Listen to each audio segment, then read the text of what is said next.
wano sirinze kandi ne munnakibuga kino kyennyini era omukulembeze waffe atwala mu Boston mukulu Marvin Bale ndi ne munnakibuga omulala nga budde nakawa mu kibuga bugamu mu kibuga bugamu wayisa mufumbiro katate nendeta munnakyalo ndi ne munnakyalo abeeri Busoga Butembe bamuyita Ledo Choska Natabi and Marie nenga bonna bagezi bazibu era kyasanyu nnyo era kyakitibwa nnyo okuba n'abakulembeze bannange bano olwaleero mu mpewo zaffe eza Radio Uganda Boston tuyanze tukyaza sebo tusanyuse nnyo okulaba mpozi nange nabadde simanyi nti nkulina kaakakwate nkulinako omusaayi nnyo maama wange yaŋŋambye eggulo nti oyo nno munnange maama wange Wambogo bebeekawo empaawo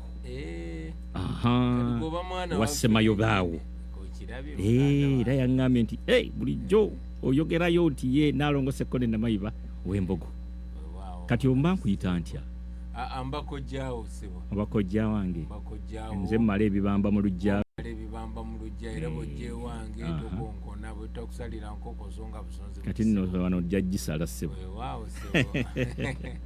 naye tukwebaza olwakadde k'otuwadde ne kowadde ensi yonna era nkukulisa emikolo gyonna gibadde gigenda mu maaso okuviira ddala lwe mwatandika tuwa eno yonna ate era n'ogamba nti nedda eri abatasobodde kuba naffe eri abatasobodde mu kuba mu zi convention zino nga bandyagadde okuba nga baagala okuwulira ku bigambo byo oba ate wandyagadde okutusaayo obubaka obulala so tukweyanza akaseera kano k'otuwadde manye ebbugu muli tutta naye ogambye ku lwa bannadiaspora olina okubeerawo sebo mpozi mu opening remarks zo twandyagadde okwasesinga embeera gy'otusanzeemu mu diaspora tours zino zobadde okola okuviira ddala Canada paka Boston simanyi oba ziweddeyo oba okyanaweeyo ekyeyongera ezaamu amaanyi tezinagwayo ngenda kumaliriza ne Bungereza naye te Bungereza yo ngenda gendayo mu ngeri ya Robert Dobb style mu ngeri ya muziki naye okusookera ddala naliko South Africa kaweefuba ono wakudraminga support wakuzuukusa Bannayuganda okubajjukiza nti abaaye olutalo lwayengedde dda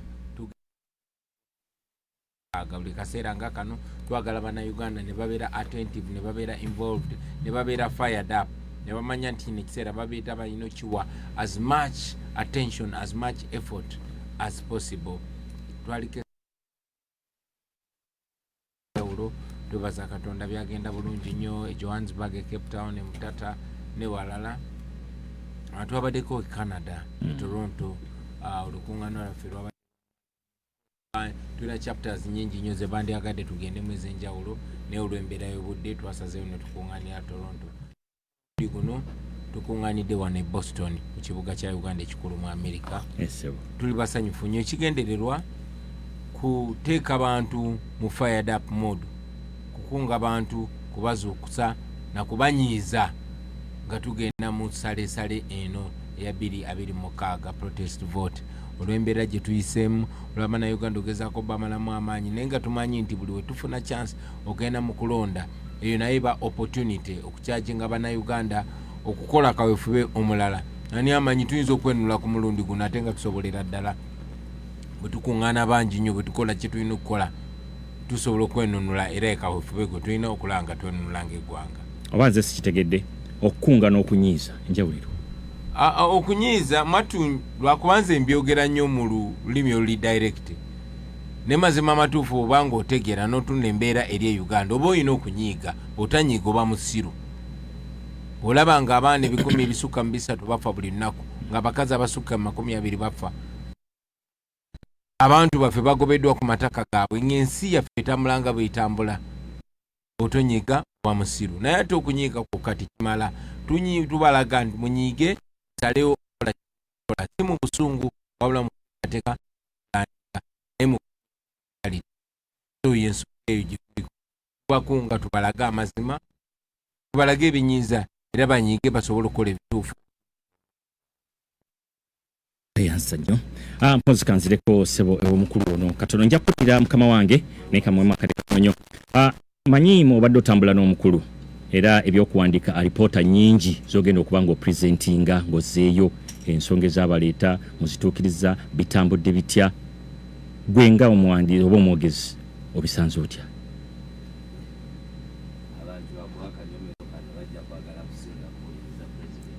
Sebo era nkwadde eddakiika emu kawange. Abantu baffe era ng'omukulembeze omwagala w'abantu Kyagulanyi Robert Ssentamu bw'atugambye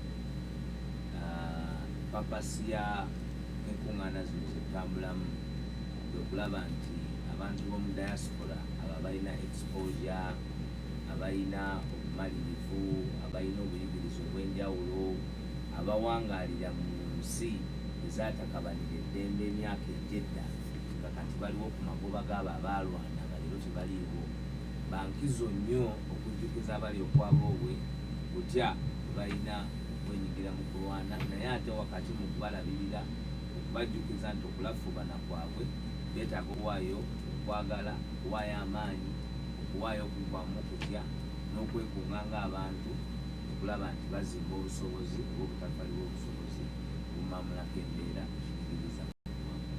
So tulowooza nti emikolo gitambudde bulungi, bannayuganda okutwalira wamu bajjumbidde era nkakasa nti nakati bangi bateze amatu n'okuba ku mikutu egy'enjawulo okuwuliriza ekyo kiva kufa abava e Kampala naye okusingira ddala okuwulira ekiva ku bantu gwe balinamu essuubi mwagala w'abantu Kyagulanyi University. Buli mwaka aba diaspora babeera ne convention compared omwaka oguwedde na guno waliwaddewo enjawulo n'enkyukakyuka. Enkyukakyuka weeri era ekizireetera okuba nga zibaawo buli mwaka ye progress ebadde erabibwa. Olwaleero yabadde yanjawulo kubanga yabadde ekunga bannayuganda okuyingira akalulu. Sebo mu delegates mu lukuŋŋaana lw'omu Boston kigenda kubeera mu byafaayo nti abantu mu diaspora ba endosinze Kyagulanyi Robert Ssentamu nga presidential candidate. Okwegatta ku bantu ab'enjawulo e South Africa bamwendosinga, mu Uganda bamwendosinga, era n'ekifaananyi kigenda okukozesebwa okulafubana mu protest vote nakyo nekitongozebwa wano mu Boston mu diaspora. So ekyenjawulo ekibadde ku eno kwe kuba nti tubadde tusima omusingi ogw'Ebulaaya n'ensi endala ezeetoolodde nga si gwabobwe mu foreign policy okulaba nti nabo bakuma akalira akeetaaga okukuma naddala mu kulaba nti tukutula enjegere ezo zibadde zitulemeseza okwenunula nga bannansi. So eno ebadde yankizo nnyo okukira ku ndala kubanga ebadde etwala bannayuganda mu kalulu n'okubateekateeka, okusonda ensimbi, okubamanyisa obuvunaanyizibwa nga ne pulezidenti bw'agambye n'okubateekamu omuliro okulaba nti tetuzikiza ekyoto kikyongeramu mwezi ki muliro. So eno ebadde yanjawulo nnyo olaba wendi nakati tuli ku Boston ne pulezidenti kibangawo owulidde n'ow'e Butembe naye omukira yakufunye naye waali. So eno yanjawulo nnyo ebadde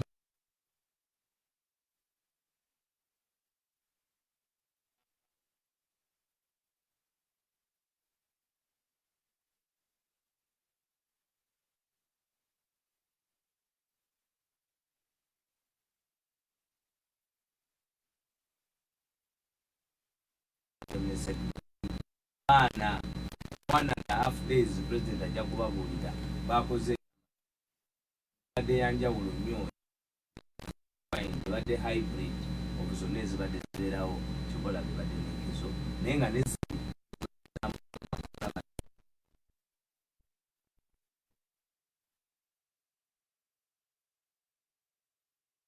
ani kojja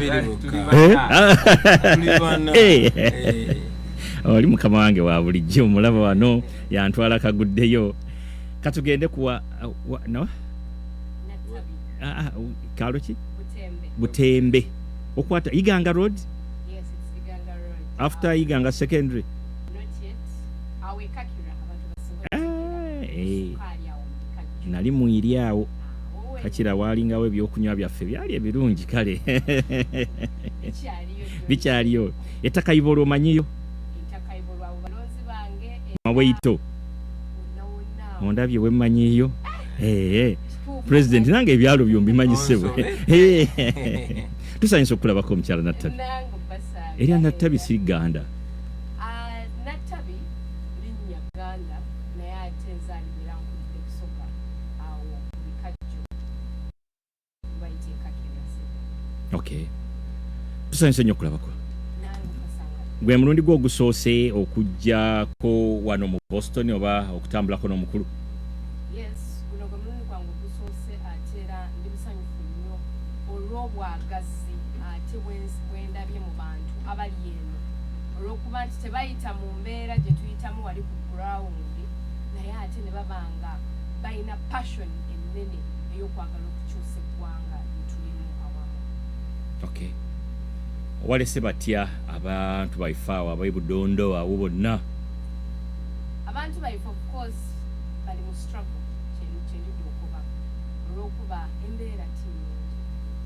Pulezidenti nga bw'abakubye ebyamalwaliro tibirungi ng'okalira kujja mu malwaliro nabyandegeresa ebitandikirwako nti amaadi omuntu saawa dino bw'ojjaeyo ettakayo buli gy'oyogereku oida kwagana nga omuntu ali kusena amaadi mu kibali ate nga ng'ajja okufumiseeka tibyo beekibali ekitegeere oluzi ekidiba si luzi kidiba yes n'amala amazzi ago ne gamulwaza n'abanga ni bw'anaagenda mu ddwaliro tasobola kufuna bujjanjabi.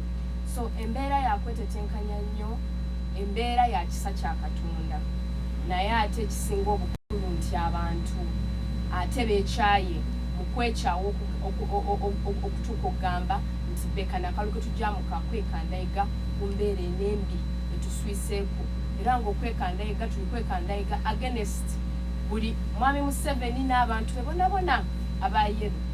So nze ate ekyo kye kisinga okumpa amaanyi nekimpa n'essuubi era pulezidenti waffe ekintu kyasize oba ekifaananyi kyasize kya Uganda empya abantu abasinga kye bali kwettanira era bonna bagumivu okutambula ne pulezidenti olugendo luno mu kuggyako nakyemalira n'abantu be ate n'okuzimba Uganda empya. Okay, ekibuzo kino nadde nkiterekedde w'ekitiibwa naye kansuke nawe nkikubuze okobye ekigambo kwekandayiga tiba okobye kati ab'e Budondo bw'okoba okwekandayiga tebajja kuyimuka buyimisi bagane kwekandaga kwe kulekawo akabox baleme na kulonda batambule bagende anti okwekandayiga ekigambo ekyo bwe kyayita protest vote abantu mu lufuutifuuti tibakitegeera bulungi bwe twakizaayo mu Lusoga twakoba nti bana tuli kwekandayiga ku mwami Museveni tuli kwekandayiga ku Kalulu tuli kwekandayiga ku mwami Museveni na buli muntu akola ki akobaana naye nti buli wa yero oba buli wa NRM n'abo abayamba ku NRM n'okukumira mwami Museveni muki muntebe. So tetuli kwekandayiga nti tujaloba kulonda tuli kwekandayiga ku mbeera embi mwami Museveni gyatuleeseeku. So kwekandayiga okwo kwakusuula mwami Museveni na buli muntu akola atya na buli muntu atambula naye oba ali kumuyamba okukola kyo okusigala mu ntebe baba. Okay, basoga bangi bakuwuliriza essaawa eno okuva all over the world. Kikyo wandi bagambye gwe ngayagala okwesimbawo ate gwe ngayagala owenkyukakyuka. Kantandike nze ng'owenkyukakyuka. Abantu era ntera bagamba ni bwembe butembe waffe nti enkyukakyuka eno gye tunoonya ekwata ku buli omu nti gwe ayagala okwesimbawo igwe ayagala Uganda empya igwe agirootako obuloosi buli omu ayina paati gy'asobola ozannya oba oli Uganda oba oli Bunaayira eno gye tuli oyina paati gy'osobola ozannya oyina otegeera abilities oba obusobozi bwo buliwa oyongere ku struggle. Kyenabadde njogerako bwe twabadde mu convention mu lukuŋŋaana luno nti abannaffe abali eno osobola okuba eno naye nga n'okuba essimu ewaka nga tewali kansala ku muluka kwali kwesimbawo ku nkyukakyuka ng'akutte bbendera ya nkyukakyuka okozeewo okyo laba nga abantu abo bafunika abajja okukwata bbendera y'enkyukakyuka eyo. Osobola okugamba nti nedda waliwo bano abakutte bbendera y'enkyukakyuka naye mwami Museveni aligikozesa nga strategy nti akalulu akafudde ka bbeeyi nnyo nti omuntu wa bulijjo okwetaba mu kalulu ogamba nti bannange ekimala kizibuwadde n'okwatirako abo abakoze eki abavuddeyo okukwata bbendera eyo ey'enkyukakyuka. Osobola okugamba nti nedda bannaffe babayisa mu ngeri etasaanidde ebamalako obuntu bwabwe okuba nti bantu n'ekitiibwa kyabwe nekityoboolwa naye aba yeetaaga omuntu okumuzaamu amaanyi n'okukiyalidinga naawe n'okola ki n'okola okusobya omu kutegeera paati gy'alina kukola atya gy'alina kuzannya. Ate nze ng'eyeesimbyewo bannaffe bonna abeesimbyewo nga bwe ntera okugamba abatembe nti bannange mbasaba bwe tuba tuli mu nkyukakyuka katandikire waggulu paka wansi tuli kuzimba gavumenti empya etandikira naba LC bankyukakyuka aba LC1 bakansala abenkyukakyuka nogenda kuba member parliament abenkyukakyuka nogenda kuba president kuba bwonawa ba LC oba nososola eno waggulu notakyusa nze nattabi bwontuma mu parliament eno eriwo kusaawa zino nze nja kugamba nti parliament eno eri mu buwambe sijja sobola kuteesa mateeka ng'etteeka lya sukaali odijja mu tteeka lya sukaali lifuuke ery'ebikajjo kuba mwami Museveni yawamba parliament tekyasobola kukola mateeka gasobola kugasa abantu nga tetusasose batwala kyankwanzi n'olwekyo mba neetaaga okuyingira parliament eyo nga his excellency Robert Kyagulanyi Ssentamu ye president nsobole okuba nga nkolera awantu awatawambiddwa ntuuse omirimu gyange nga bwe nino gituusanga omubaka wa parliament naye ne president naye tasobola kukola yekka olw'okuba twakiraba president yawangula akalulu aka 2021 naye abantu mu bintu ng'ogendedde ku factors ez'enjawulo okubba akalulu naye n'abantu okugamba nti wali president katulonde president wano tujje tulonde abalala abantu ne bakikozesa nga ekyokwekwasa nti olaba kyafuna nababaka olaba kyana nabakansala olaba so twetaaga kubuilding an entire system okuva wansi paka waggulu paka wansi. Okay, tweyanziza nnyo mukulu Mavini mu dakiika nga emu yokka ate tuddeyo ewa pulezidenti. Sebo tusanyuse nnyo okulabako tumanyi si gwe mulundi gw'ogusoose ate gwe mukama waffe wano era ndowooza accountability kati eri malidadi nti ekintu wakikubye yongeza ku ddoboozi katono nkuwulira katerezi bwoti once yeah nango isanse nnyo okubeera wano mukama wange bunati mulundi gwa kusatu enero twandiza la national unity platform ate era ndi musanyufu nnyo nti president w'abantu omwagalwa ne tiimu yonna okuva e Kampala kubanga studio Boston.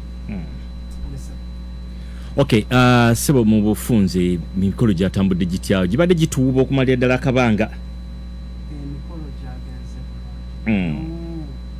bannayuganda baalaze kye bayita omutima e Boston nti Museveni tatuwandiikira ffe kye tulina kubanga ffe bannayuganda prince gye twagala wabula ffe okugyewandiika so it is written in history yeyo history gye yawandiikibwa nga tuli ku conversion olunaku olw'Essande so wenkwata nentunuulira nencomparinga nga mwami waiswaze nga nti eno yabadde conversion ey'enkizo mu the entire diaspora twasobodde okulonkinga tulabe nga tuteeka president waffe muntebe so kiraga amaanyi g'abannayuganda so conversion eno yalaze amaanyi.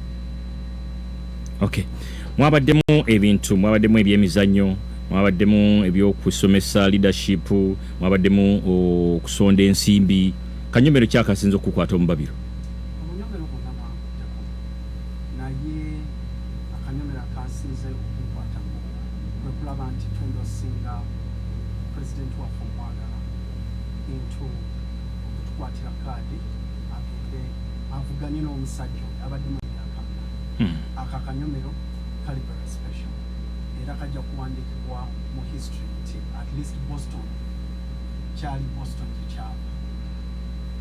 What do you have to say to the diaspora people who attended? To the entire diaspora people, I just want to say thank you so much. Banange twagala nnyo nga Boston temwasupportinze timusupportinga Boston naye mwalaze okwagala kwammwe bwenga buli omu yabaddewo. So we want to say thank you so much to everyone who made it. Beyabaddeko kyatodde fundraising. Omanyi ntera nnyo okugamba nti buli ddoola emu eti gyegenda okutumbula eyo ddoola gyolaba emu gyotodde so buli yabaddeko nekyatoola webale kutoola ate yongera okutoola because tukyetaaga sente ezo okulaba nti tusupportinga akalulu kaffe laffe bannadiaspora. Okay, kyekiddako nga abagenyi bagenze kyekiddako wa diaspora ngeyongerayo mu maaso weteekateeka tulabe nti notweyongera okuba abagumu ennyo tusupportinge candidate waffe tulabe nti no tutwala ensi yaffe maaso. Yes, sir. Okay.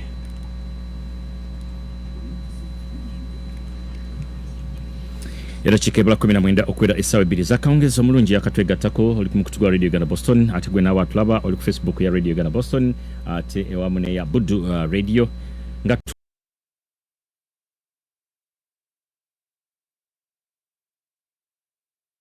and tukimanyi tebiriyo tukimanyi simanyi bubaka kikati gwe bwosobola kutuwa obutuzamu essubi nti omwaka ogujja protest vote yes tugende nayo.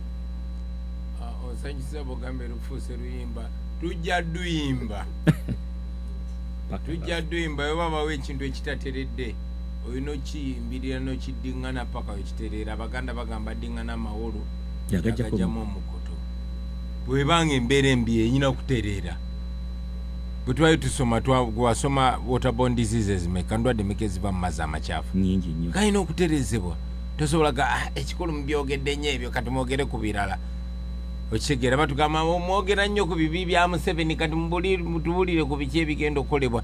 Tulina okusooka ne tubalaga ekikyamye tubalaga the nation is messed up batta abantu bawamba abantu ng'oyambadde buwambazi t-shirt eriko ekigambo freedom ne bawamba abantu abakazi ne babarepinga.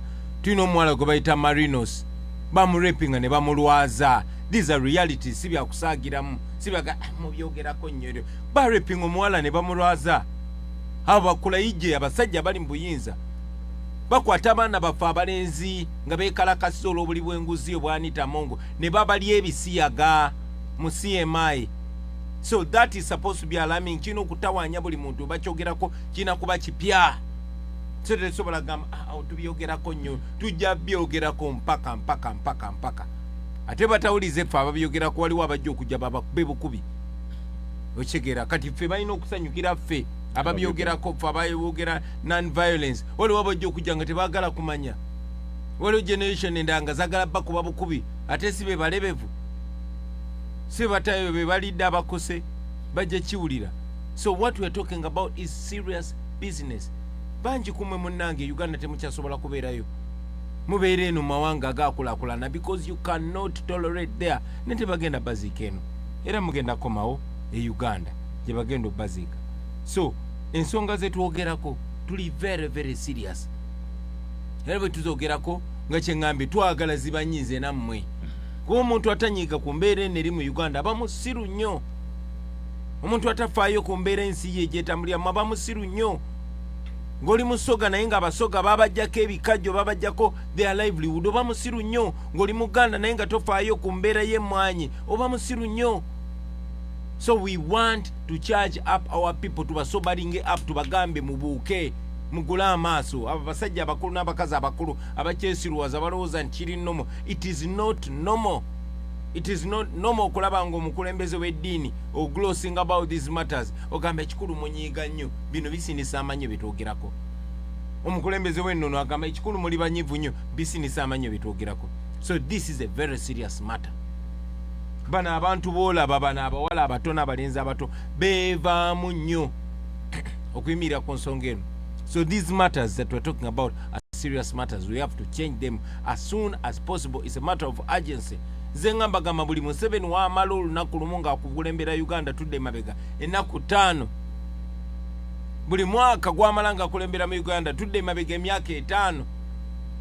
Gwe imagine since 2021 and now sende mekeze ewoleddwa gwe n'omwana wo nga yalina ozisasula. Mataka ameka agabbiddwa bantu bameka abatemuddwa n'ebirala ebifaanana bwe bityo. So we are very serious on these matters. Twagala kukyusa nsi yaffe abantu byagaliramu ate twagala gikyusa tuli very serious ate tuli banyivu nnyo ate tuli uncompromising. So that is where we are.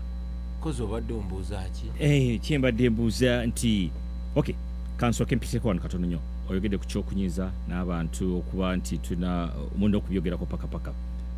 Waliwo maama kunkola naye yaŋŋamba yali munakuwavu nnyo yagenda okulaba nga wano abekibiina kya President Museveni babeeredde mu kwewandisa ng'alaba abantu bangi n'agamba bano bw'entegera yaabwe eri etya kati simanyi how you perceive or you look at those people bo babiraba sente kiki ekiriwo. Kati kankubulire NRM youth political party tewaliyo party gye bayita NRM. Era bweyagala okukakasa kyengugamba Museveni aveeko olabe.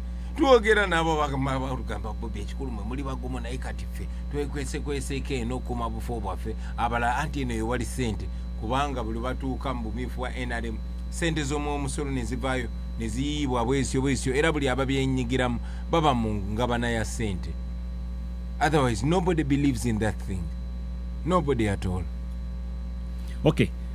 Come on. Simayo bankudusa nnyo nti if you look at tumaze okunyiiga kati manifesto eri etya kyekipya Kyagulanyi kyajja nakyo.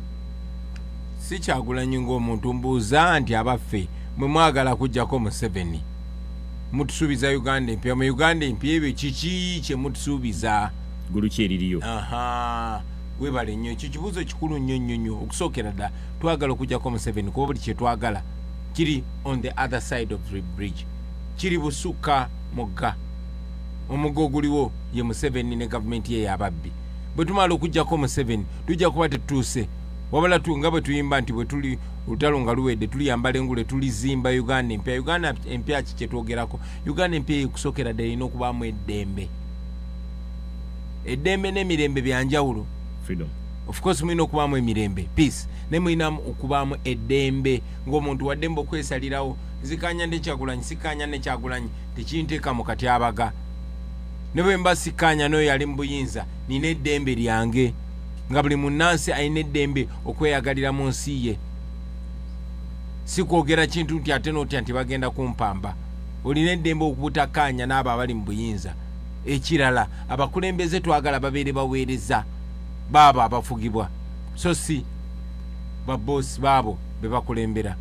Twagala tubeere n'enfuga ey'amateeka nga buli omu oba oliwe Butembe oba oliwe Luuka oba oliwe Kyaddondo oba oliwe Gomba oba oliwe Upadengo nga mwenkanankana wansi w'amateeka. Amateeka gabakuuma kyekimu ate gababonereza kyekimu bwe muba mugamenye. Twagala bwe tuva mu kukulembera ennungi n'okweyagalira mu nsi yaffe kuba muntu ojja mubuuza owe waffe kabulasoke agamenzi oba nkulemberwa bulungi kasamba n'akasente mu nsawo. Twagala omuntu abeere n'akasente mu nsawo ate ekyo kisobokera ddala kuba ensi yaffe ngagga ate abantu baffe bakozi. Ate bwe kyabeeranga oba oli mulimi ng'emwanyi yo girima n'ogifunamu, ebikajjo byo birima n'obifunamu, pamba w'omulima n'omufunamu, vanirawo n'ebirala bifaanana bwe bityo. Oba oli muvubi ng'ennyanja kya bugagga kyammwe tebagenda bagobaganya ku nnyanja baleete ba famire emu kubanga bali mu buyinza batekinge over ennyanja.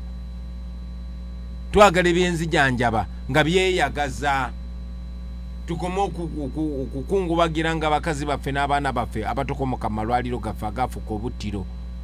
Ebyo bintu byonna byateesebwako dda bakagezi mu nnyo. Amawanga agafaayo ku bakulembeze baabwe nga Kenya ne Rwanda bo ne bakyusaamu kyova olaba abagagga bewaffe bapolitician bewaffe obulwala bamutwala Kenya oba amawanga amalala ago. Twagatereza ebyenzijanjaba byaffe obujjanjabi buddewo ate nga bwabwereere kubanga kisoboka. Twaga kutuzeewo ebyenjigiriza ng'ogyeko bonna basome wa primary twalina bonna basome wa university. Nze kwe nasomera ng'ekineeyimirira mutwe gwange ne kati omwana ne bw'aba mugezi atya tasobola kugenda n'asoma ku university obwereere ng'akola arts nti bakuŋŋaanya ssente. Naye Makerere University bw'obabuuza bagamba bakola biliyoni 10 mu mwaka ku bayizi aba private. Biliyoni 10, that is only 10% ku budget ya PDM eyo Museveni gyatambula ng'akola ebintu ebyekisirusiru bitagasiza ggwanga. Jako 10% giteeke Makerere basomere nga bwerere. In fact kwata 50% ku PDM giteeke mu universities. Saagala kuddamu kulya university esasuza mwana. Abazadde mubonebone musasule mu primary, musomubonebone musasule mu secondary. Bw'otuuka mu university omwana bw'aba mugezi government ejja muweererezo sente weeziri osaze half ya PDM. Half enda giteeke mu byenzijanjaba. Saagala kuddamu kulya mukazi asasudde ng'agenze okuzaala mb'osasudde okuzaalira eggwanga omwana. Oli mukuzaala president w'enkya mbw'ate osasule. Oli mukuzaala minisita w'enkya mbw'ate osasule. Ebyo tebiina kubeerawo. Ebyo bintu biri simple nnyo. Batrawole bye bakola, Abaamini bye baakola. Very simple. Naye Museveni akozesa biliyoni 3 ku sente zaffe. Azikozesa kyo yonna mukadde. Nga waliwo n'ennaku eziyitawo nga yeebase bwebasi kwolwo olunaku nti omusajja ne mutawanya ayinza omumenyeka. n'asula nga yeebase naye nga sente z'ensi zigenze.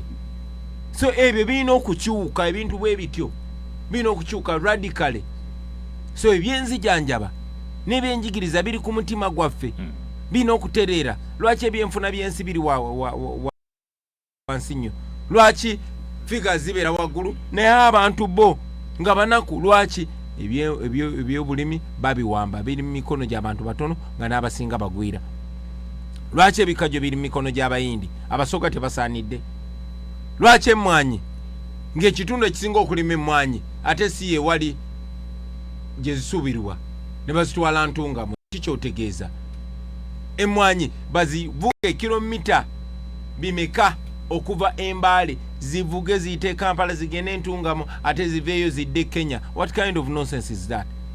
So njagala okubulira nti ebintu bino biri simple era tugenda bitereeza. Enteekateeka weeri. Ensi yaffe ngagganyo, infrastructure yaffe nfu, amakubo mafu, tetulina train. Kenya ekulaakulana, ffe tudda amabega ate nga sente bwe ziri. Tubbibwako. Uganda esolooza trillion 3 n'ekimu kyakusatu ku sente esoloozebwa mu musolo sippibwa bubbibwa trillion 10. Lwaki tokwata abo abasajja ababba sente ezo nga tumamanyi? IGG yagamba bw'abanoonyereza abo ababbi bonna babasanga ku mulyango gwa Museveni. Lwaki tobakuba jeeke? Obubbi obwo ne bugwa ezo sente zibbibwa ezo trillion 10 mu myaka 3. Gavumenti yaffe kigimala ezo sente zokka okumala road network yonna nobanga enguudo ziringa zino ze Boston. Si kipya. Mwe temuli ba magician. Abakulembeze bano tebalina njawulo ku bakulembeze balala. Ekyenjawulo bantu bali empowered. Tebagenda kukkiriza mukulembeze yenna kubakolerako bya kisiru nga balaba. Kyovola twagala ku empowering abantu baffe. Kyovola tugamba people power is our power. Twagala abantu be empowering baberenga ba demanding from the leader. Ne bwana abeera nze nga ni mukulembeze bwe ntuuka mu bukulembeze nnyina okubeera mu mbeera gye tutaddewo nga ntya okunyiiza abantu b'enkulembera. Omukulembeze yenna ne bw'ataabeere nze twagala tumuteekeko embeera nga atya okudisappointing abantu bakulembera, so that abakulembeze bonna banajja bakola buli kye bakola nga bakikola kusanyusa abantu baabwe na kutereeza nsi yaabwe. Abantu bebabeera babbosi bagambe okoze bulungi katukwongera akalulu oba tutukoze bulungi katukuggyeko. That is what we want to do.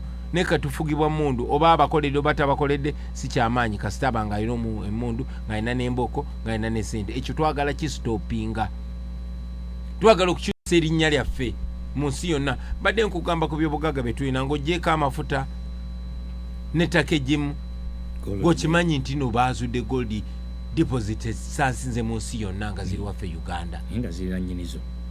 Ate nnyinizo yaani oyo mubbi oyo muveeko Museveni mubbi sina muna Uganda. Ne kale ekyo tunakyogerako oluvannyuma. So my point is njagala bana Uganda bamanye nti Uganda busika bwabwe si busika bwa Kyagulanyi.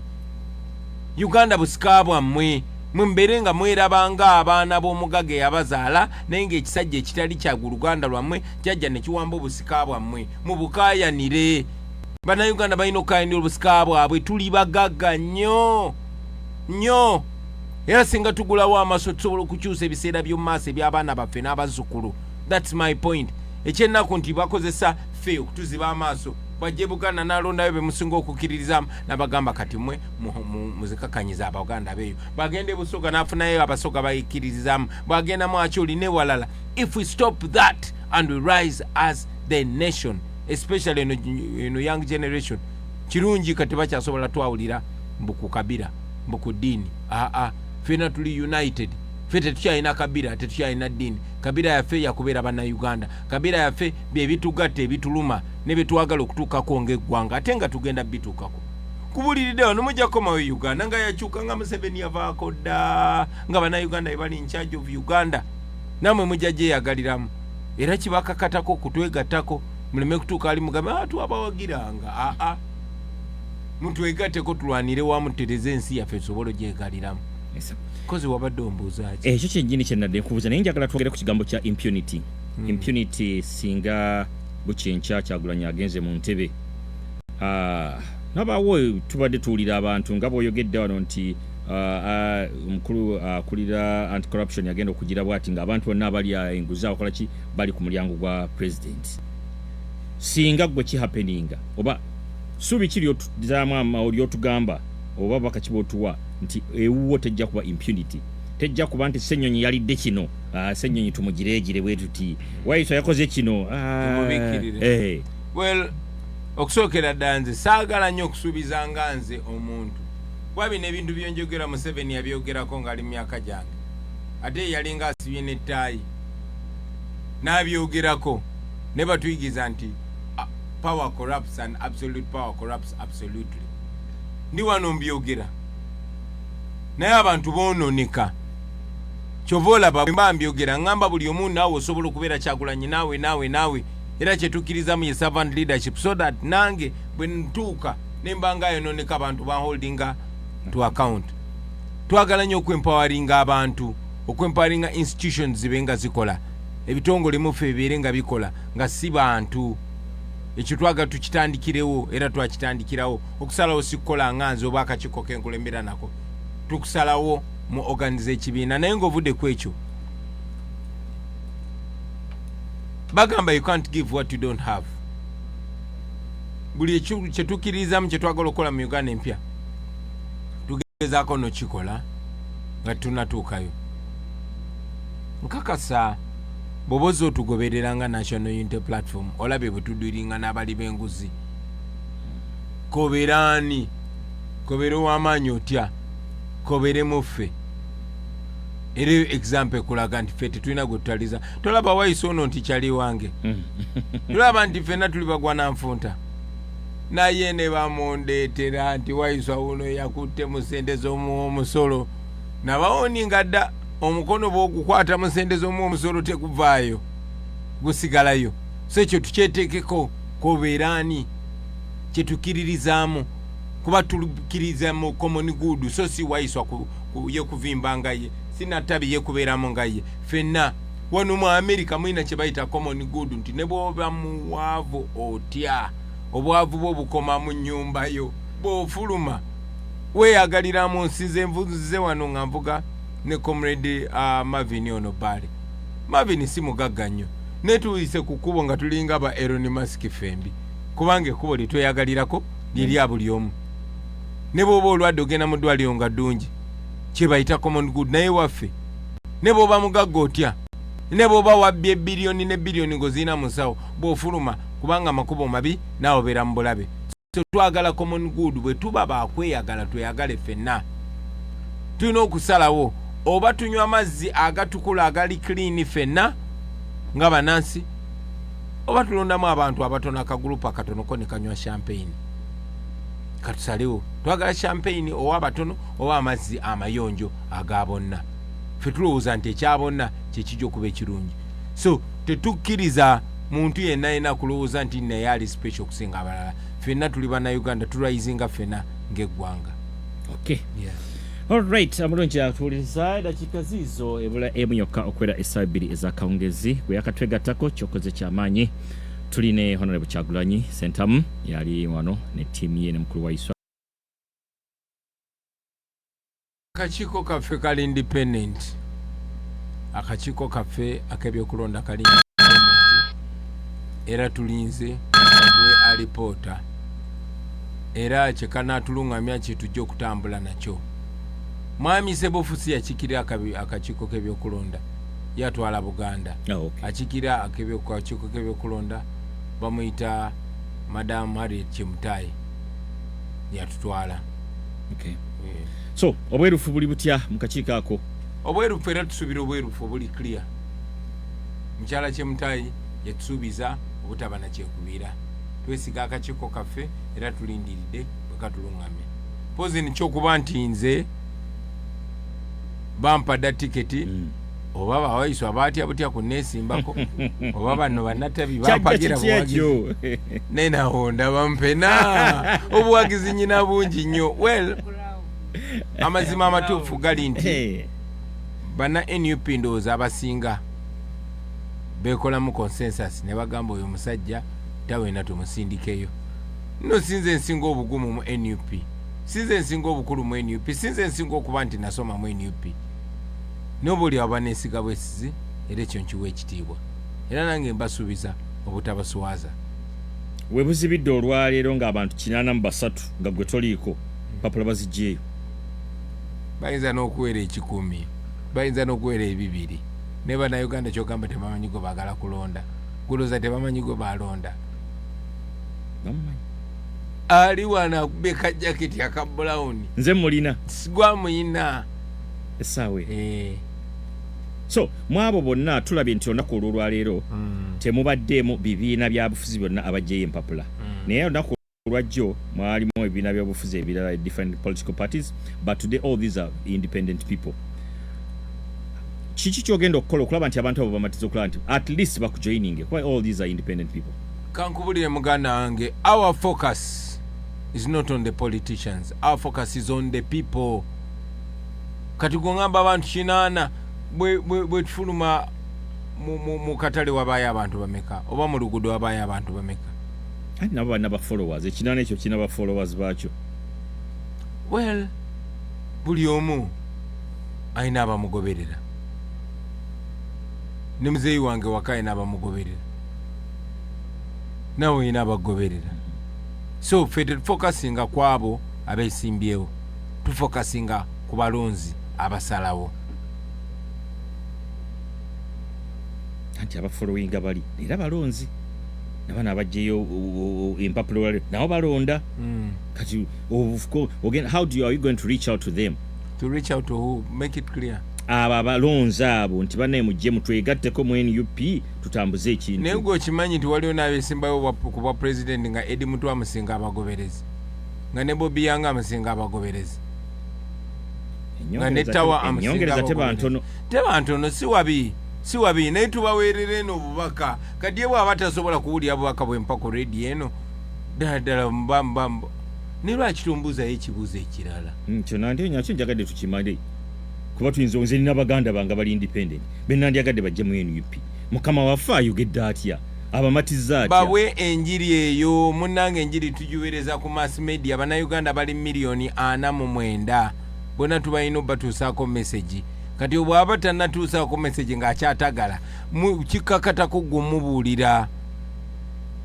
Kikakatako buli omu eno njiri eringa njiri ya Mukama waffe buli omu kimukakatako gitambuza. Nawe kikakatako gitambuza kuba wano tetuli mu kwerwanirira. Nabo tubalwanirira.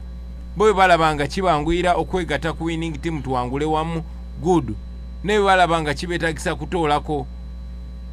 Obudde tulina butono. Bataddewo enaku 10 tulina okutambula district essuka 14. Mutusaasireko nammwe. Ate abo abana abatamatidde nga mchache mtaya mugaye nti munnange oba mukono north katukwadde ono onaga zikangende independent. Well, fe tuli national unity platform, tuli disciplined. Era nsinzira wano Boston okubagamba tife tujja n'akabonero ke bayita ambuleera. Era buli munnaffe agenda kuba n'ambuleera. Atalina ambuleera yitali naffe.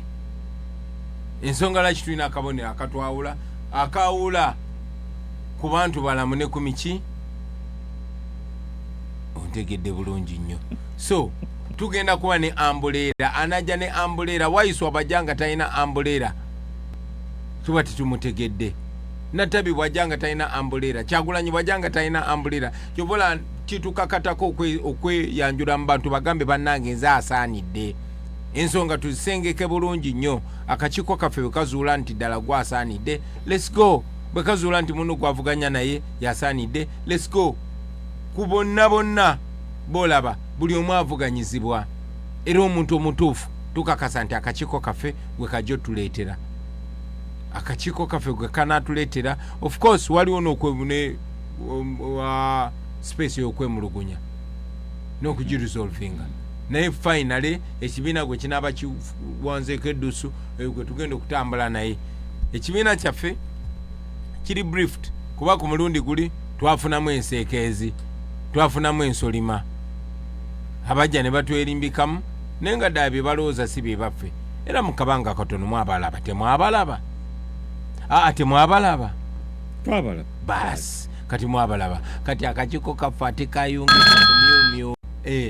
bajjajja nekitango omumanyi nze kenyini va ku jjajja gyazalibwa nze tomanyi yazalibwa Gomba nzalibwa Gomba nali nvuganyizaako Gomba lwaki sesimbawo Gomba wajja n'osenga mu Buganda najja nenkola ki n'osenga n'oyingira ekibuga nensunga ekibuga yena nesimbawo waiswa ye musango okusenga gyasenga enakawa si musango naye twandigambye amenya amateeka mwe baani abandigambye twandisuubidde nga bannayuganda nga bannayuganda munnayuganda yonna gy'abaali aba munnayuganda okay era twagala okujjawo obwo busosoze bwa Museveni bwe yaleeta ng'oli Munyankole tosobola kwesimbawo wano ng'oli Muteesa tosobola kwesimbawo twagala obijjawo ebyo byonna ffe tuli bannayuganda ate mwana atu nze ndina mukisa nnyo okuba nti nazaalibwa mu Buganda awo mu Buganda okuva edda nedda buli muntu ajja mu Buganda aba afuuse Muganda kyobola tulina Abaganda wawo Abaganda bannakalabala Abaganda geregere Abaganda akaswa n'abalala abafaanana bwe batyo abaffe Francis Babu yeddira ki Uhuru yeddira ki Kabazigula kayeddira ki ani ono musajja Omunyankole gwemuvuganya naye Luhindi yeddira ki bonga temubasosolanga lwaki mutuletako obusosoze mu mawanga bonga temubasosolanga bagambe president abadde mulungi nnyo ng'era ayogera ensonga ezibaluma zonna paka lwe yeesimbyewo ne mulyoka mumanya nti musoga kati ze mwe mulimanya nti nimu omusaayi omusoga oba omunyolo oba omuteeso oba omukalamoja mugenda kunzita busi otegera nze bwe nsala ne ngende busoga nze Engobi bwe ngenda Arua nze Obini bwe ngenda Mwakyoli nze Ogengla PM bwe ngenda Mwankole nze Musinguzi Uganda gye tuli Kampala is Uganda summarized okay kino kyolaba kyetukola bebe tugenda okukola mu Uganda empya oba oli Muteeso oba oli Musoga oba oli Mukaramoja ojja kuba ofaanagana na buli muntu era ng'osaanidde oba oli mukazi oba oli musajja buli kimu ojja kuba osobola okituukako ate ekisinga okuneewuunyisa timunanga abantu be bakozesa okupushinga eyo narrative y'obusosoze wadde beekwekamufe naye ate bw'obatunulira ennyo si Baganda kimala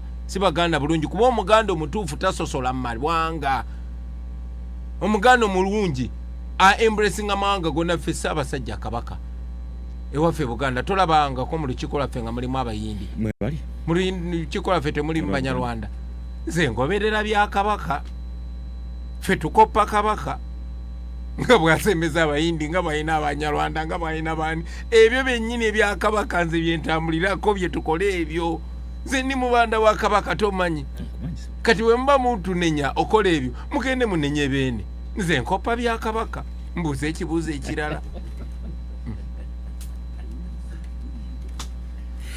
dakiika zizo 13 zakaita ku ssaawa 2 zakawungezi oli mu kutugwa radio Uganda Boston eddoboozi ly'okusingawo program eri special nga Honorable Kyagulanyi Ssentamu yali mu mitambo wano awerekeddwako omukungu osese nedda kati labayo ate si Kabaka yekka ono aliko se Kabaka Muteesa kyaliwe gwe yali asinga okkiriza mu bali bamuyita Daudi Okyenge musajja munaggulu bwetyo bwetuwadde bwetyo bwe tuli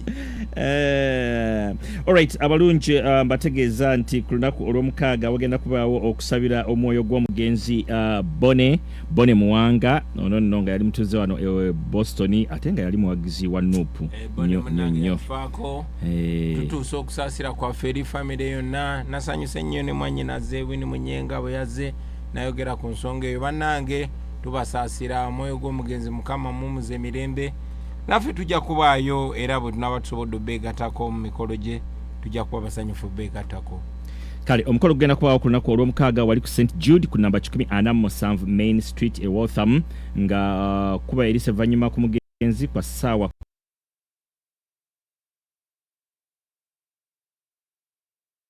bwe butuufu obutuufu bw'ensonga era batugamba bulijjo nti when you don't have the political legitimacy you have nothing musobola n'ogenda ne muwamba ensi yonna naye bwe muba temulina political legitimacy mubeera just ba bandit kati Museveni talina political legitimacy kubanga teyalondebwa abantu baatulonda kyova olaba yonna gye ŋŋenda bannyaniriza with full dignity kuba bamanyi ddala nze president omutuufu gwe balonda naye olw'effujjo olw'effugabbi olw'eranyirya emmundu mwami Museveni n'agenda maaso n'okuwamba eggwanga ye step gye tulina okutuukako tumuyigule n'obukulembeze tumumugyeko bannange mweno struggle si sprint oba misinde gya kafubutuko wabula misinde gya mile oba marathon omenya kimu ku kimu kyova olaba tugalvanizing abannayuganda tubagamba bannange temuggwamu maanyi dictator twamwangula luli era tukyasobolera ddala omuwangula era tusaba tugende maaso tumuwangule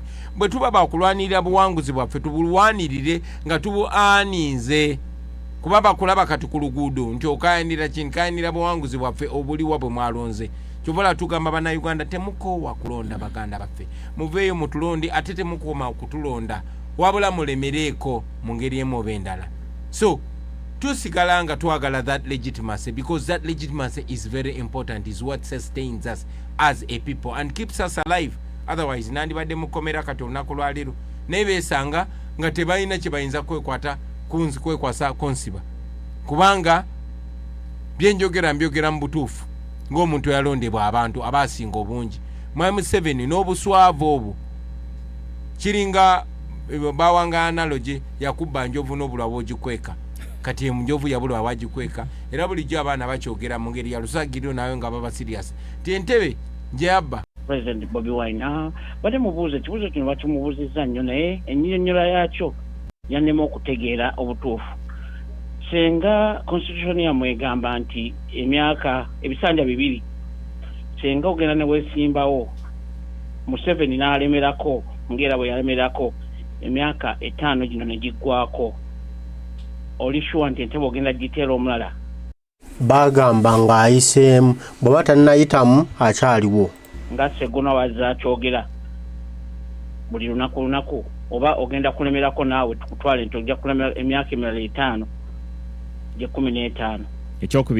Ekyokubiri abaana bano be baasitibwa ba Edi Mutwe ba Sebuufu abo ba Bobi Yanga bo nkimanyi nti abali ku mwanjo famire zaabwe ozirabirira naye bali abalala abatamanyiddwa abatajja mu mawulire famire zaabwe nazo muzirabirira neyanzege. Okay. Webale nnyo webale ddala ssebo ekisooka constitution eyo nga bagibagamba nange nze omu ku baasinga n'okulemerako nga njagala obukulembeze bubeere bwa bisanja ebisanja 2 era constitution gye twabaga ekyenda constitution yaffe eyo akakiiko k'ebyokulonda kaagaana okugipasinga nga tekalina tteeka lyonna likeesigamyeko. Nze gwe mulaba wano nze nalina emirimu mingi gye nkola era mingi gye njagala okukola naye gwe mulimu okusinga obukulu gwakufuna ddembe lyange nsobola okukola ebirala byonna nga nyina eddembe lyange era njagala nnyo era mbagamba bulijjo nze najja kukyajinga bano abakulembeze abalala bonna bangi nnyo abasobola okulembera nga nze n'okusingawo ekyo nakkiririzangamu era nkyakikiririzaamu. Saawa zino yinze mukulembeze wa NUP saawa zino constitution yaffe y'ebisanja eyina ekkomo ku bisanja baagano ogipasinga so gye tulina terina kkomo ku bisanja naye nga nandyagadde nnyo nze okulitayiringa n'empumula endaba ate omulala nga tutwalamu nomulala nange nefuna ne chansi ekola ebintu ebiranze gwolaba nyina talanta nyingi nsobola okukola ebintu ebinyuma bingi nnyo ate nga nange nyina emirembe gyange but for now tukyagala kwefuringa. Ayina n'ekibuuzo ekirala kyabuuza yaba political prisoners munnange bangi nnyo abawambibwa bangi nnyo abatemulwa bemanyi ne besimanyi waliwo amanya ge mumanyi bamuyodi ba Bobi Yanga ba Edi Mutwe n'abalala n'amanya mangi nnyo bemutamanyi okuleka 18 ababuzibwawo Bakanata Muhammad baddamulira n'abalala bangi tebamanyiddwa bangi bamanyiddwa naye ate abo betumanyako abafuluma mawulire bebo famire zaabwe abavaayo ne baba banja waliwo famire ziringa babawoni nga temugeza ne muvaayo ne mbako kyemwogera era famire ne bakkiriza nga batiisibwa ne tubawo ekitiibwa kitwogera ku bantu baabwe ne bwe tuba tumanyi beetaaga kubanga babatiisa abo be mulaba bavuddeyo ne boogera be bagumu abalala tebavaayo waiso ayinza okuba ayina ensonga gy'abadde ayagala okwogerako mbadde njagala kwogera ku nsonga ya muganda waffe yabuuziza. Omanyi oluusi bw'obuuza omuntu nti lwaki toli, kiba kibuuzo ekiba kiri emotion. Ekisooka ffenna tumanyi nti eggwanga liri mu buwambi. Eggwanga liri mu ki? Buwambi. Era olutabaalo lwe tulimu lwa kuwangula buwambi. Omwagala w'abangi Kyagulanyi Robert Ssentamu nkakasa munda ye teyamanya nti olwaleero lwe yandibadde avuganya ku bukulembeze bwa ggwanga. Naye inspiration gye yateeka ku bannayuganda, gwe munnayuganda awuliza ggulawo galubindi olabe, mu myaka 35 ffenna bwe twali tukula aba generation eno neeyo nga Museveni yakawamba, the presidency was about the military. Ngera bagamba nti atali mujasa so akola ki? Era ng'oba pulezidenti ffenna tumanya alina kuba muki mujasi, nga ne discussion bagiclosinga wadde basemwogerere bavuganya naye era okuvuganya okwali kuweereddwa omuzinzi kwali kwa Dr. Kanokiza Besigye, kubanga ye yali abadde mu Nansiko, kyekyaleeta Batumukunde, kyekyaleeta Biraalo Mugenzi n'abalala nga bamanyi ensi bagimatiza ti Uganda esobolwa munaki munamagye. Naye okujja kwa Kyagulanyi n'ayingira parliament, n'ava mu parliament under 2 years and a half, kubanga yalina omukisa okusigala mu house n'agamba nti kansigale nga ndi mubaka wa parliament. Naye n'amanya nti ebisaanizo by'omubaka wa parliament ate era byebisaanizo byaki ya president. Golowooza nti mu myaka 3 abagenda okuvuganya leero nga babadde mu parliament nga ye yamalayo emyaka 2.5 n'afindinga the problem, kubanga Uganda efugibwa amasiga ameka? 3. The judiciary, the legislature, the executive. Bwe bamala okuwamba akalulu mu 2021 nga tukoze buli kimu, twaddukira mu kooti. Wakati mu kuddukira mu kooti abantu omwenda basalewo nga ge masiga agafuga ensi, presidency executive ewambye obwa presidency, kubanga twawangula era ekibuzo kibadde nti mwawangula naye temwatuula mu ki? Mu ntebe. Lwaki temwagituulamu? Presidency yawamba entebe. Omuntu omu yawambadde presidency wadde abantu bali bamaze okusalawo ng'essiga erina okulamula ng'essiga eddamuzi. Ffe twayogera temwanditukkiriza. Omusirikale wa Special Forces Command atwala IT n'afulumya akatambi ng'abalamuzi abakwatibwako okusalawo baani abalina okubeera mu ntebe abatuufu nga bwe tutaddeyo empaaba ne bagisitula ne bagitwalira gwe tuwaabira. Akatambi kafulumizibwa musirikale ng'abalamuzi, principal judge, chief justice, deputy n'abalamuzi abalala bagenza okujjako omulamuzi atya omu Kisaaki. Olwaliwo Kisaaki oba ali mu Amerika mulabika bamugobadda. Kati gwe njagala otegeere abuuziza ekibuuzo ekyo nti olutabaalo lwaffe luno si lwa presidency yokka, mulimu judiciary eyo gy'olaba kati olwaleero giraba ku Kyagulanyi neyeeyekera ku makya n'egaba ettaka nga yabadde nannyiniryo balimugyeko ne baliwo eyaguliridde. Era ekyo kye tulwanisa. Kyagulanyi okufuuka president gagenda kubanga magoba. Njagala oyo ampuliriza akitegere gagenda kubanga maki magoba. Olutabaalo lwa kuwangula bwannakyemaliro obuliwo kyobula bagambye nti naye alina talanta nnyingi z'ayagala otuusaako engalo. Mu talanta ezo ziyinza n'okuba nga obwa pulezidenti bukola ki? Obwo bannayuganda ffe tumugamba. Bwe baali balonda Kyagulanyi ku bubaka bwa palamenti, Uganda yonna ye mubaka asoose. Simanyi eno mu diaspora nali sijjangayo naye kireeta nattabi ow'ebutembe ffenna twali ku ekyo nga tugamba ono y'anaabaamu omuki omulamwa omuzinzi, kubanga yali ava yali outsider. Kyagulanyi gwoyogerako teyatuulako mu lukiiko na church ng'ajja kuba president, bannayuganda be baamuleeta. Teyatuulako na lukiiko na cultural institutions, teyatuulako na lukiiko na ba existing leaders beegattako buki kubanga abantu kyatugambye wano nti ffe tutunuulidde abantu be baasalawo ne batunuulira oyo gwe beekuliza ne bamugamba nti kati gwe Kyagulanyi wadde oli mbaka palamenti emyaka 2.5 ekizibu tukitegedde gwe registre kyagireke abangi basobola ogiyamba naye tulina ekizibu kya Lubambensi tukusindise kati ffe tumusindika era ye otuula mu ntebe gwampuliriza ekibuuzo kirina kuba kityo mutuuzizza ntya mu ntebe ye yeewaddeyo akalala kawedde katandika ng'ali mu suuti kamaliriza ali mu bullet proof omulala adduka tubadde mukana lukoola bannamawulire badduka nga bomu zitaali naga bakoze eki kwegamba mu bufunze waiswa kyagezaako okugamba nti ffe tuzegawanye ng'ebisesemye ebiddayo ffe bemulaba twajja tumazeeko mwe be twasangawo bakulu baffe ba intellectual ba expatriates ba professional politicians ba professional opposition etc weewaawo twabasangawo tubawo ekitiibwa kati kino kyo tubagamba mutukulembere oba mutugoberere oba mutuviire mu kkubo neffe tugenda mu Uganda mpya ate tugenda kutuukayo with or without you. Okay.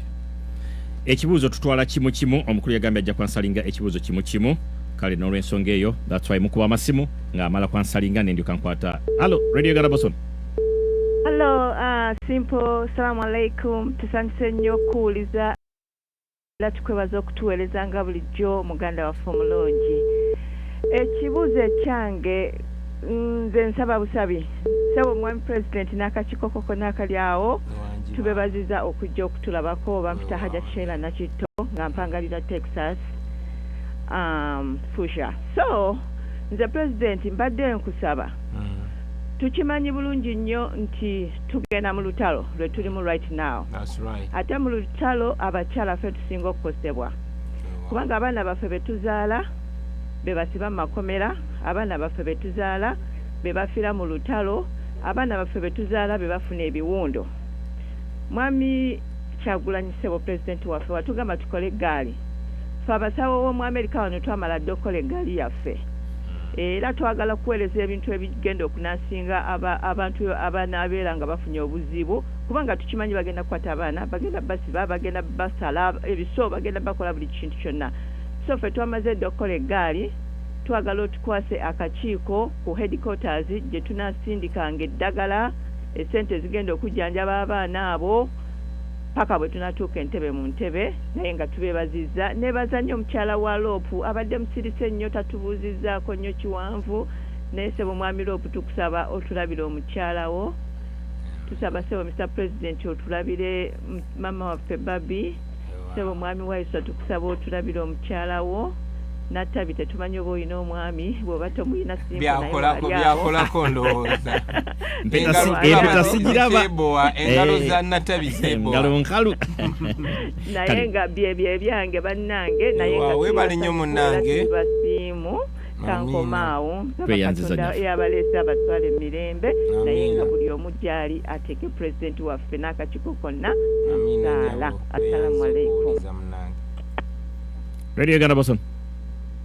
Hello, Ssebo amanya bampita Geoffrey Kaweesa wano nze mbadde nkubinga nsaba era okugamba essanyu linzita nti nno muganda wange ate mpozi mukulu Kyagulanyi jjukira ffenna tuli bajjo bandiga ffenna tuzaalibwa kalolabye ffenna tuli baana bandiga nkutegeeza nti no munnange omubuze luwomwa olumbe bagenda dusulamu okusako omusika bagenda kulusulamu bagenda dusulamu nga 29 kusako omusika gwanga 3 njukira nti nogo akola emikolo egyo omujjwa omukulu eyaliwo kubanga saaliwo wakiikirirwa munnange era ddala kituufu nnyo ddala.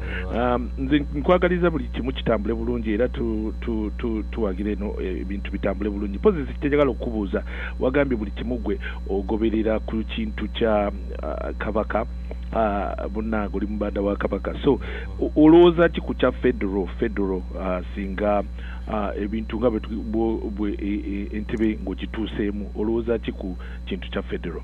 Webale nnyo webalire ddala. Webale nnyo kansooke nkwebaze olw'obuwagizi munnange nkwebaze ne support ate kyakitiibwa nnyo ti munnange ffenna tuli bamama baffe bandiga.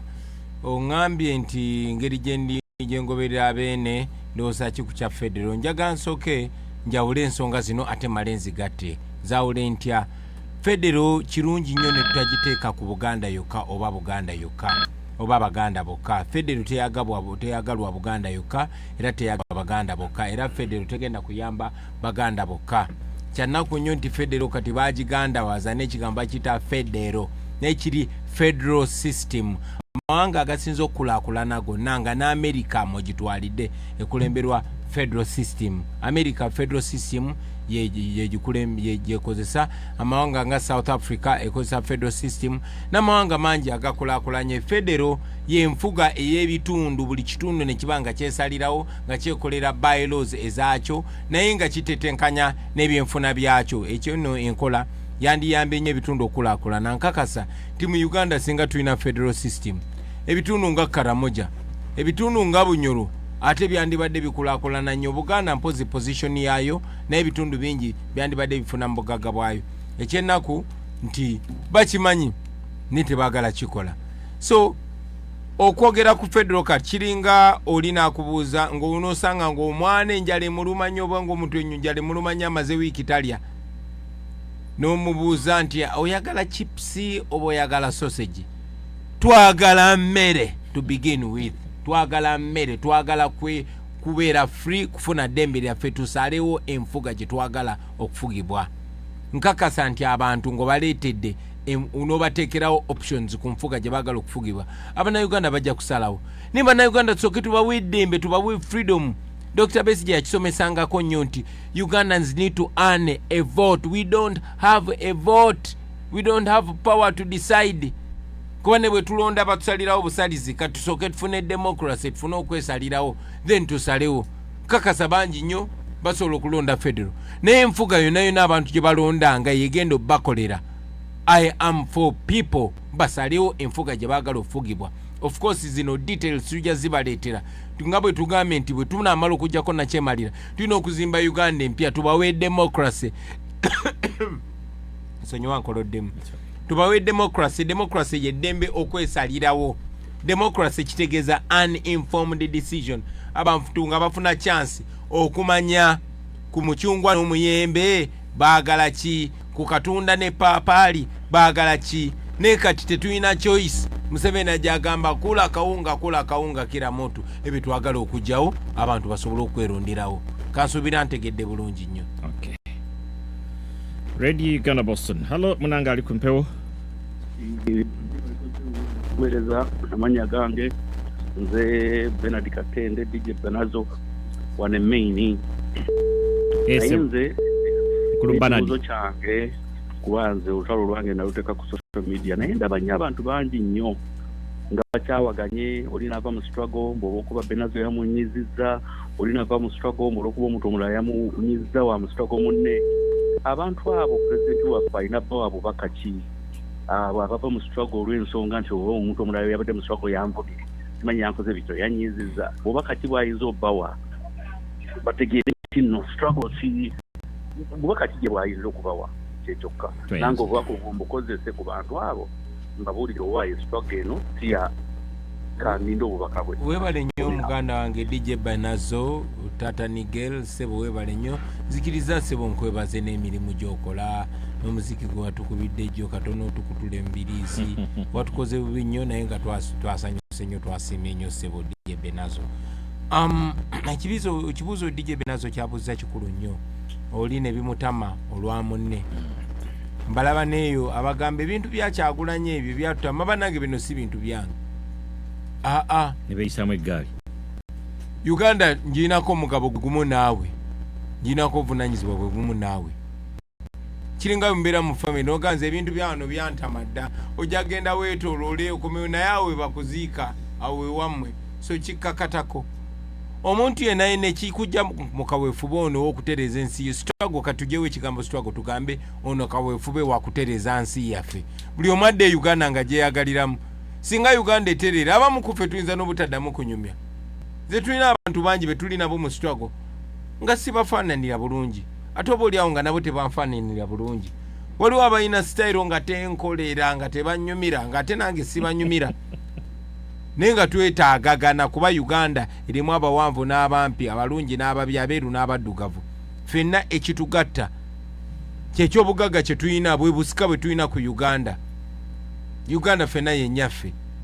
so njagala obbasaba titotunuli kino kyokola tokikola ku lwa munno tokikola lwa Benazo muyinza n'obutabeera ba mukwano kikole ku lulwo bino oyamba abaana bo toyamba nze my friend tolowoozaako nti bw'oyogera amazima bw'oyamba Kyagulanyi toyamba nze kyogamba bw'oyogera amazima nze ne bansalirako ku sukaali gwe ne bamukuseera kubanga oyamba Kyagulanyi oba abaffe bw'obivaamu gwe sukaali wo n'abeera wa layisi oba bw'ogenda ku poliisi oba mu kooti gwe n'ofuna obwenkanya fena tuli mu lyato lyerimu twagala lyato lime kubbira tusobole okusomoka tutuuke ku lukalu bwe tunatuuka ku lukalu abamu bajja kulya byennyanja bisiike abalala balya ebyennyanja bifumbe abalala basiibe n'okusiiba so kino kye tulimu tukirimu kubanga kyakanayo kyani there are no survivors in a sinking boat we either survive together as intelligent people or we perish together as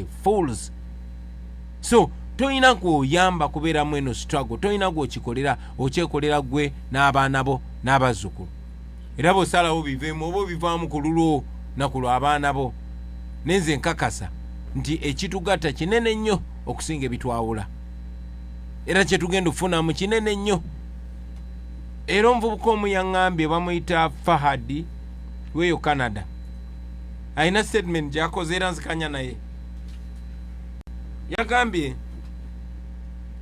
bweba ensonga yakunyingiza mu struggle nga si ya muzinzi era ensonga ejja okujjamu ya muzinzi tetwagala mutuwagire buwagizi nze nyumirwa nnyo mu music wa Bobby Wine therefore ndi wa people power no ebyo si byagala nze munange totuwagira bwoba otuwagira ku lwa nsonga ezitali nfumiitirize no twagala omanye o understanding lwaki tuli mu nsonga eno lwaki tukola bino bye tukola osalewo otwegattako oba tutwegattako manya tulwana kukyusa mbeera ya byabulamu tulwana kutaasa abantu babawambibwa tulwana kutaasa busikaabo tulwana kutaasa gwe odde Uganda ng'abaana bo tebagenda kugenda kwegayirako embassy kufuna visa kubanga ensi yo ekuwa byonna byoyagala that is what we are fighting for kiba naawe relatinga nekyo oli mutuufu otwegattako bw'oba tobitegeera tula wansi bakwegamayo buugi onywe namukisa agenda kuba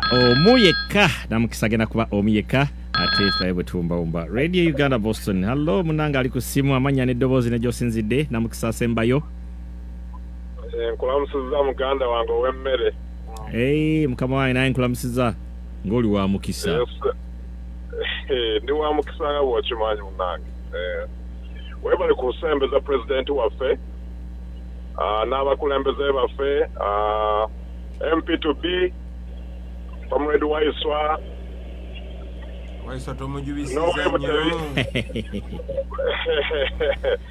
mwami Waiswa gwe tiketi bakuwe buwi ogisabye ffe twakonyewo dda kakati obubaka pulezidenti bwayogedde mbuulidde mwenna amanye gange nze Dr. Daniel Kauma nze diaspora team leader so obubaka pulezidenti bwayogedde n'abakulembeze mbuulidde mwami Sembo mpulira bulungi tukuwulira munnange naye ndabirwa mudoza zambuse kale obubaka bannange pulezidenti bwayogedde mbuulidde kati kyetuzaako ekibuuzo kyetubuuza mmwe mwenna nti kati ffe aba diaspora tukolewo ki kuba abangi kuffe tetusobola kulinnya nnyonyi ne tuddayo okulonda so bw'oba tusobodde kulonda okola otya okusapootinga message eyo gye muwulidde eya protest vote so waliwo ebintu bye tusobola okukola mu diaspora ngenda kuyita mu bimpimpi bye tusobola okukola ekisooka era kyetwatandise okukola ku convention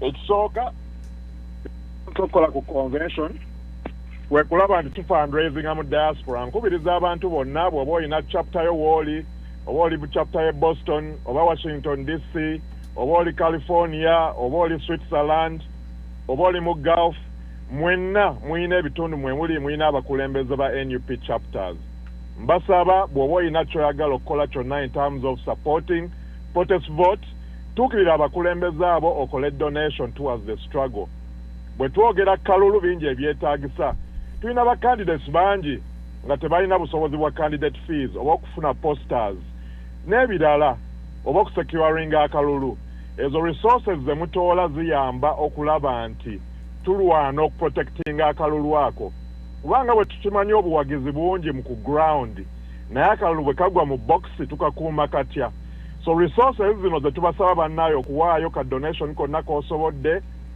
kagenda tuyamba okulaba nti akalulu ako kali secured yeyo point esooka eyokubiri abangi kumwe mpulidde omukyala agambye nti ye musawo asobola okuweereza eddagala oba first aid kit abangi kumwe mwina resources zemwina mu diaspora oyinza okubanga gwokolera kampuni y'amasimu n'ogamba ngenda kutoola amasimu ng'aweereza Uganda abaana bonna bagenda okubeera nga batalaaga eggwanga bakuuma akalulu babeere nga buli omu alina essimu empya oba okola mu kampuni ya kompyuta oba oli mu ddwaliro ng'omukyala bw'agambye osobola okuweerezayo eddagala buli omu alina resources ne access eyo tugikozese tulabe nti tuyamba baganda baffe abali e Uganda point eyokusatu abasobola okuddayo e Uganda volunteers beetaagisa akalulu akabeera mu America mukalaba bava ku luggi they knock door to door ne Uganda yenkola gye twagala okukola abasobola okuddayo e Uganda oba okukubiriza bannammwe Uganda baba maama bataata baganda bammwe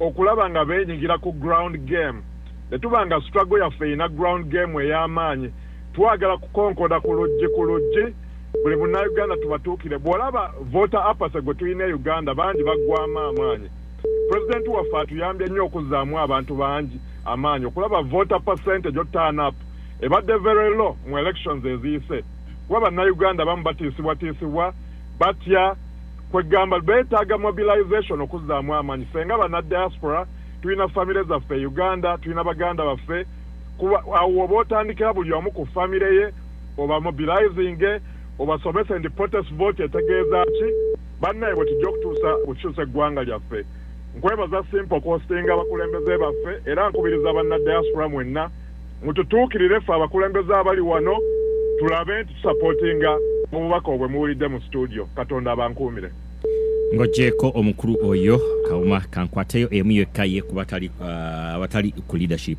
radio Uganda Boson okay munanga dduse namukisa omu yekka 7843 twagala ordinary person oli abadde mukama waffe namukisa agenda kuba omu yekka akakisako kembadde mbawadde tutandike okumbawumba abakulu bakooye mikolo gibadde mingi nnyo nga gibawuuba mujja kunzikiriza mbate 7843 oyo asembeddeyo ddala radio Uganda Boson hello eso tuyanziza nnyo mukulu simbo byotukolera gyebaza ne president waffe okuba nti akiyimiriddewo otugatta Uganda yonna as in general ekyange no si kibuuzo ekyange kyakuzzaamu maanyi nakubiriza abantu to work out kwaje tugenda mu si kyangu kigenda tukosa kigenda tukoya mental and physically so I always say let's work out wherever you are oli Uganda oli kwano mu America oli Bungereza work out kubanga bigenda tukosa mental and physically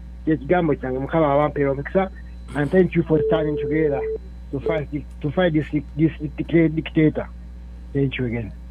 Kale tweyanza nnyo tweyanze ge banafa bakuya amasimu mwenna amasimu tugakomezaawo mukama wange nzikiriza kansokere mukyala Natabi gogenda okusembayo taata mu closing remarks zo honorable Natabi neka status ndozo jakongerera omwo tebamanye engalo ziri zitya nedde simu tugaddeyo bannange abakulu mbatadde mukirize mutusaasire bakooye naye abana abakyaliwo waiso abana abakyaliwo anakwatagana ntula wadde okumulongula nga bakama bebanzikiriza hona Natabi ba diaspora nsikiriza yabo girabye ndowooza yabo giwulidde bugambo bwobusembayo bamwe wango obusemba bujja kuba bwakwebaza banange nze nakwatibwako nnyo I was touched Luganda rangu sometimes Luganda mixing kati aye nasanwike ino kumutima okubona abantu nga bali kwewaayo naye tibali kubitambizi betubitamuka bewaayo balaga omukwano eri ekibiina eri enkyukakyuka n'eri president waife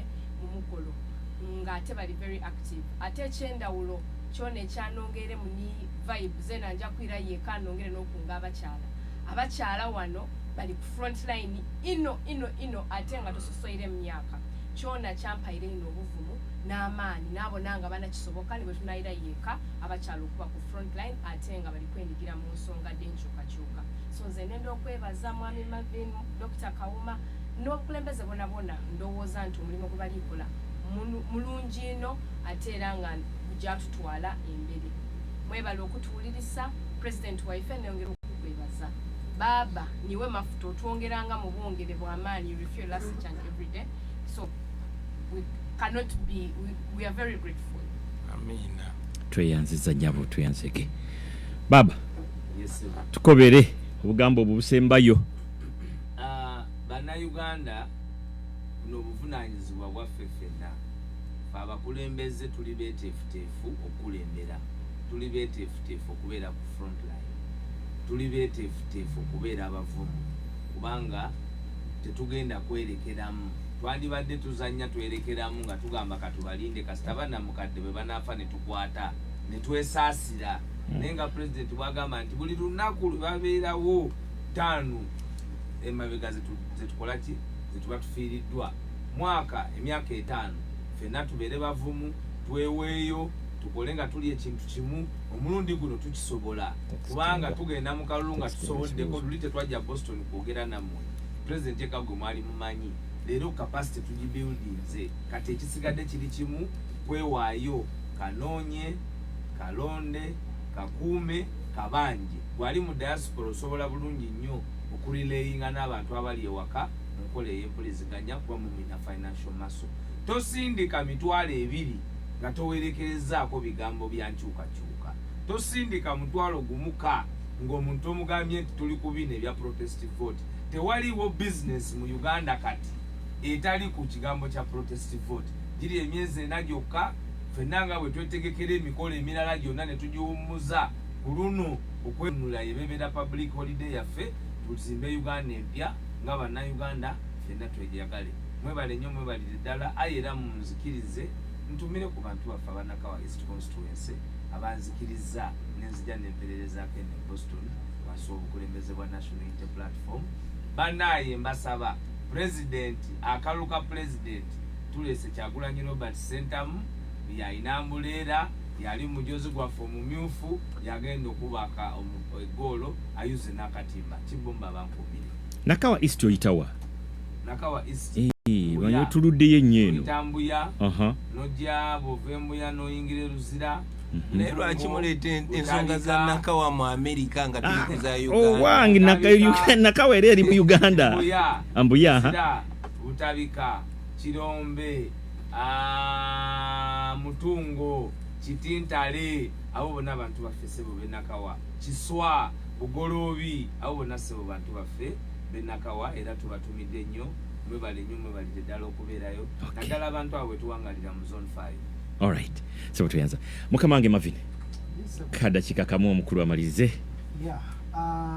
Tuyanza nnyo mwami Simple. Njagala kutegeeza bannayuganda bonna abawangalira mu bendo lya Amerika nti transformer eya phase simanyi phase ey'amasanyalaze President yagirese n'agireka mu Amerika n'atucharginga buli omu akwateko afune amasanyalaze ga President yatuwadde. So mbakubiriza mwenna abali eyo tukole kye tulina okukola tulabe nti no tuzimba Uganda yaffe y'enkya. Museveni si yajja okugititamininga okujjako ffe. So amasanyalaze ago gabirako munno tucharginge, we need to re-energize each other. Tulabe nti nno tweyongerayo tugende mu kalulu. Tubaagala nnyo mubeerewo nnyo n'amaanyi. Ate ke kano kensembyayo mwami Simple nti buli yazze ku convention certificate yekulinze osobola okutuukira abantu abachaptayo presenting a receipt yo wena certificate bwe yazze ku mukolo. Certificate eyo osobola ogitimba n'olagako abazzukulu nti nange muno omukolo gwe gwakyusa Uganda ogwatwala omukulembeze waffe mu buyinza. So to reaching out tulabe nti nno tukufunira certificate yo. Tubaagala nnyo bannange mwongere nnyo okulaba nti nno tufugira ensimbi tukyuse eggwanga lyaffe wali wano mu Amerika. Tweyanza taata. Omukulu Martin Mutesaasira akutumidde taata nti webale nnyo webale ddala omuzirango mpozi ab'e Texas banyiivu nti bakuŋŋaanidde bonna batudde naye tebasobodde kufuna mukisa gwa addressinga ku simu kale bansonyi olwakadde naye baweereza nobaka nti bonna bali awo bagumbye mwebale nnyo mwebalire ddala nzikiriza ssebo nebaze abakulembeze bonna soke nebaze bonna abongerayo obubaka buno tuli wano Boston naye nkakasa ne baganda baffe abageto TV message bali mujongerayo ne platforms endala zonna mwebale okubeerangako nembera alert ate nembera ready okutambuza message eyo mwe mutu sobozesa okutuuka ku nsi yonna nja kwebaza obukulembeze bwaffe mu diaspora yonna America yonna naye diaspora yonna wansi wa Dr. Kauma Daniel mutukoze bulungi nnyo bakulembeze bannaffe abali kuno baleira mutasa ba Marvin Bale ba Hamanaye ne byona ba Jose Makula ba Nakijoba mwenna chapters zonna mwebale nnyo mwebale ddala mwebale kuliziganya mwebale gumiikiriziganya kugumiikirizigana mwebale naffe tugumiikiriza. We are all learning on the job but we are doing a great job. Tap yourself on the back and say we are doing a good job. Then let's go ahead and do an even better job. Mwebale nnyo mwebale ddala kutuwagira kutwagala kutwongera maanyi. Nze kano kembadde mu diaspora naddala wana America ne Canada ngenda kuddayo nga nange ndi recharged. Bannaffe bagamba nnyo nti mba inspiring nga nange mu inspiring bannange. Nyinza okuba nange mbawa amaanyi naye mumpa nnyo amaanyi bannange ndichargingira ku mmwe yemwe mumpa amasannyalaze kati nzizeeyo ng'ate ndi muzibu nnyo era munkwate empola mu abampulira gwe Museveni manyi ompulira mbeera wala ndi muzibu. So mwebale nnyo baganda baffe